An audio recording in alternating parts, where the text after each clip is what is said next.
since 147 is larger than the numbers that we were looking at in example 2, that kind of clues me into the fact that I need to look at some larger perfect squares to start testing.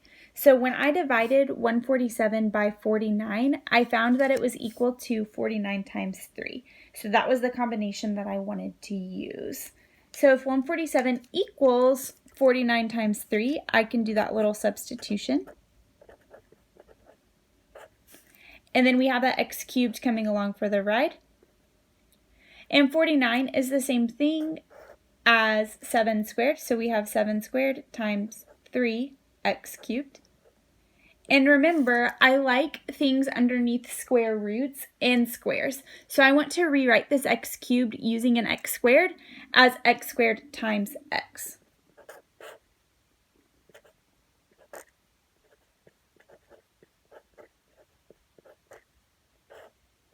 And then I get to split this up into its separate multiplication. So I have 7 squared square rooted times the square root of 3 times the square root of x squared times the square root of x. And the square root of 7 squared is 7. The square root of 3, we're going to leave under the radicand. We can't take it any further. Square root of x squared is x, and the square root of x is the square root of x, so it gets to go underneath.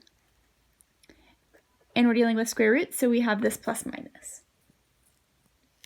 Now, if we're looking at 192, 192 is the same thing as 64 times 3. So 192 is the same as 64 times 3. We can make this substitution. And 64 is the same as 8 squared, so we're going to sub it in.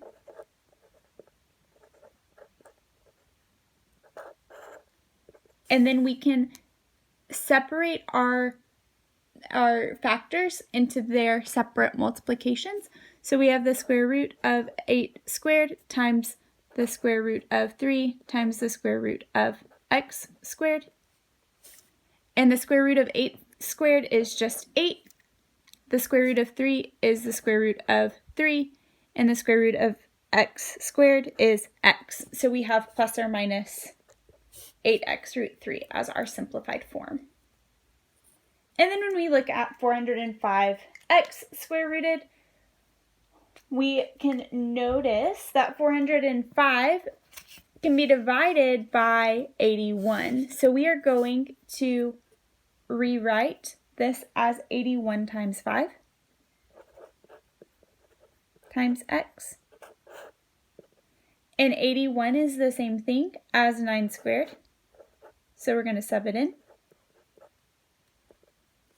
And then we get to split this up into its separate multiplication. So we have the square root of 9 squared times square root 5 times square root x. The square root of 9 squared is just 9. The square root of 5 is square root 5. And the square root of x is just square root of x. So we can push those together under the radicand. And since this is now in simplest form, we have to tack on that plus minus.